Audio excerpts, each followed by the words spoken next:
sometimes I'll get ideas for this show from anywhere. Mm-hmm. Okay?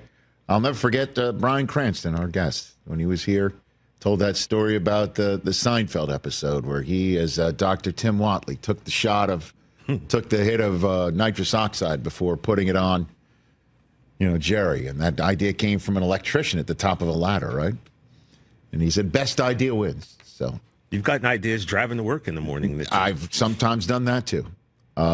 This one comes from, on occasion, a trusted source, my youngest son, Cooper. And again, Chris, one day you will get to this point with Cage where the lights go out. You're just lying in the bed, making sure your son's going to sleep. And you never know what's going to come out of his mouth. And he says to me, Dad, you want to rank the 4 Super Bowl matchups about the ones that you want to see the most? Cooper's a machine, bro. I'm like, okay. I'm telling you, this happened. I believe it. I'm like, you go ahead. And his 4 were number 4, Chiefs-Eagles. Wants to see that the least. Number 3 was Chiefs-Commanders. And I'm like, all right, I get where you are. Because, again, I don't know where my son gets this stuff that the only people who root for the Chiefs what's going on in your house? Chiefs fans, Taylor Swift fans, and Roger Goodell. That's what he says to me all the time. I think that's a sentiment that kids that age have, man. Well, it's just his sister and his older brother really love Taylor Swift, and I think that might be some sort of a sibling thing going on here. I don't know. But he's also a Patriot fan. So he's bitter like Chris. He then said Bills, Eagles second, and the number 1 Super Bowl matchup he wants to see the most is Bills Commanders. Yeah, he speaks for all of America. You think so? Yeah. I don't think there's any question. Really? That all of America wants to see Bills Commanders. Without question. I'm kind of torn Except on that. for a small area in the Midwest and then a small area on the East Coast are pulling for their teams. Other than that, who wants to see Chiefs Eagles? Again? Jeez. With Saquon in the Super Bowl? Yeah. Okay, this guy. You know what? Part of me, Rich, I love history. Mm-hmm. So to see a team do something that no one else has ever done in the history of this That's what I was explaining to him. It's pretty awesome, but I understand the fatigue. I do. I understand the fatigue as well, and the fatigue is getting rampant. Do you have that tweet? There it is. Marlon Humphrey, Raven, out of nowhere. He even just started his tweet with, I have no reason of saying this other than being a hater. So he got that out Bills early. Or whatever NFC team got to beat the Chiefs. We can't let them keep getting away with this. What are they getting away with? What are they getting away with? Just winning. Winning? Well, what does that mean, getting away with it? I mean, is that another officiating reference? You know what he means. I mean, what is it? Come on.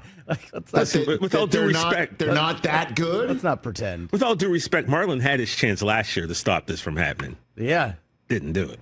Well, he wasn't his choice to only run the ball 6 times with a running back last year. I'm just saying, he had a shot. He has a better shot to stop this than any of us. I can't do nothing. The Chiefs' fatigue is real. It is absolutely real. And it's even gotten so real that the Mahomes magic moment you're seeing right here where he is, flying through the air. Does this look like Bobby Orr to you, or is that a heresy? I like thing that. To say? I mean, it's similar. Okay, that play was inherently sick that he made. Which he threw to Kelsey, yeah, who was awesome. wide open again. Chris, the problem is he's done this so much, Rich, that's what I'm saying. In past years, we would have... we would have gone all Collinsworth about it. Now no one cares. People, there's even like Collinsworth. There's even fatigue of certain announcers who call most Chiefs games. Oh, Rich, I mean, it's Patrick Mahomes, guy. I mean, come on. It's you unbelievable. Can't blame him. The guy does amazing things all the time on Sunday nights. I just can't believe it. I mean, Patrick Thursday Mahomes. nights, because he's called the last 2 banner-raising nights for the Chiefs. I mean, might call a third. We shouldn't be used to it, but I did say to Coop, my job is to talk about this stuff, okay? Mm-hmm. And obviously having Bills Commanders where the Bills fans would descend upon New Orleans with the hope finally that this is their moment, after they got past the Kansas City Chiefs, and there would be no three-peat, and the Commanders would be sick to make the Super Bowl. I'm like, there's still my thought process. It looks like Buffalo and New to Orleans talk right now. about it. I know that, right? Just to talk about it in terms of a three-peat opportunity in the Super Bowl has never happened. Historical. Never happened. Because the closest it's ever come is a championship round. And I believe the last time a back-to-back team made it to the championship round with the 49ers, who had a chance to do. Actually, it was the Cowboys against the 49ers. They lost that, and before that was the Niners. Was the Niners when Leonard Marshall blew up Joe Montana in the middle of the championship game, and that was all she wrote there. Yeah, and I believe that was Montana's last snap as a 49er as well. Yeah, he sat out the next year, and so getting to see it in a Super Bowl, and maybe the person who's standing in Mahomes' way is Jaden Daniels. Can you imagine Chiefs Commanders in the Super Bowl? How ridiculous that would be. And again, I say this with the ultimate of respect to the Bills Mafia, and it would be incredible. I'm not saying Bills Commanders would not be stupendous, but the idea that there's a three-peat opportunity in the Super Bowl and the first ever rookie quarterback to start a Super Bowl colliding together with the same old, Marlon Humphrey saying, will somebody please stop this? Somebody please step out there. With the same, desperate tone as I had when I texted Pat McAfee in the middle of the national championship game, $100 to you if you run on the field and stop the game. What did Pat say in return? I got a ha-ha back, and then I wrote 200.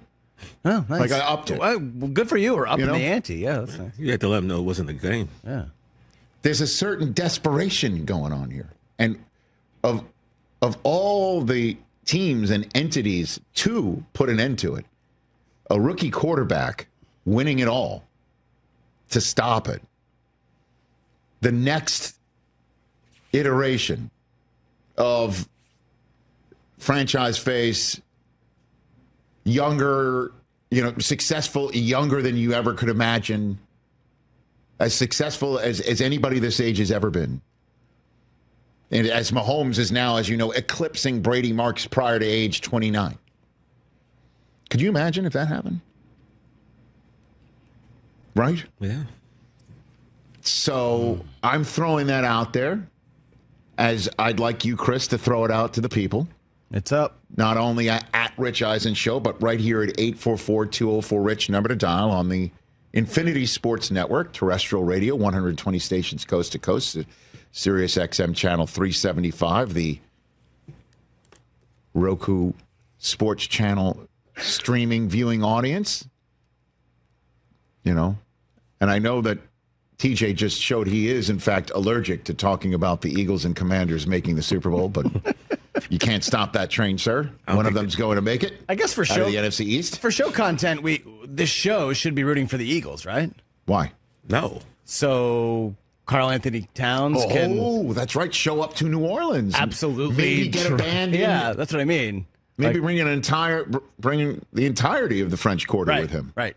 Oh, yeah. Like a three-ring circus shows up to our show. Believe you know I'm what I'm talking having about? to That's what I'm root for saying. the Washington football team. Yeah, sorry, just, I mean, you were for the Bills. Commanders. The who? Commanders. Who are they? Okay. Dude. Show content-wise, this should be an Eagles show. Well, Eagles versus Commanders in the NFC Championship game, full-on conversation is Brian Schottenheimer is ready to become the next head coach of the Dallas Cowboys. Yeah, what are the Giants doing to add to this story? Well, watching Saquon run all over everybody. Giants keep sitting at home thinking that they're safe, sitting on a Barker lounger, just licking their wounds and getting ready for the offseason and trying to get better at the combine and the draft and all that. They just think that, they're fine being left alone, and then Saquon pops another one, and it's just like, okay. It's kind of crazy. The NFC Championship game is the Giants' best player transforming their hated rival Yep. against the head coach that used to be on the Cowboys sideline, along with their stellar rookie quarterback, transforming the Cowboys' hated rival. Right? It's like the NFC East championship for the NFC championship features two NFC East teams boosted by the decisions made by the two teams that didn't make it out of the division. Mm-hmm. Am I wrong? So right. There's that. We had Dan Quinn on the sideline. Let's just go all in otherwise. Again, the last time John Maris slept was... I don't know. Great question. What if Saquon just runs it right into the Superdome and runs it out of the Superdome and the Eagles are winning and he's the MVP of the Super Bowl? I could see that happening. Do you think the Giants would be resting easy then? And they just, every single week, they're thinking, this thing's over. We don't have to talk about it again. Oh, okay.